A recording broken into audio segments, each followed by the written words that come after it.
ఐదుగురు కూతుళ్ళు 5 దారులు, కానీ మా అమ్మ నాన్నకి మాత్రం మేమంతా ఒకటే. హాయ్ ఫ్రెండ్స్, ఈ రోజు రాఖీ పండగ కదా, అందుకే మా 5గురు అక్క చెల్లెళ్ళ గురించి మీతో ఒక చిన్న విషయం చెప్పాలనిపించింది. మేము 5గురు అక్క చెల్లెళ్ళు, మా అమ్మ నాన్నకి 5గురు ఆడపిల్లలమే.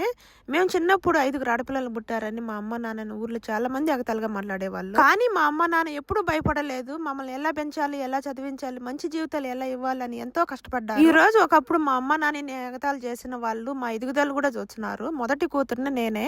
ఇండియాలో ఉన్నప్పుడు పిల్లల్ని చూసుకుంటూ హౌస్ వైఫ్ గా ఇక్కడ కువైట్ లో కూడా ఒక ఇంట్లో పనిచేస్తున్నాను. కువైట్ ఇంట్లో నేను చేసే పనిని నేను ఎప్పుడు చిన్న చూపు చూడను. పని ఏదైనా గౌరవంగా చేసి అది చిన్నది కాదు. ఇంకా మా రెండో చెల్లి టైలరింగ్ చేస్తుంది, అలాగే హౌస్ వైఫ్ కూడా. ఇంకా మా మూడో చెల్లి ఎంఎస్సి చేసింది, ఇన్ఫాయిస్ లో సాఫ్ట్వేర్ జాబ్ అయితే చేస్తుంది.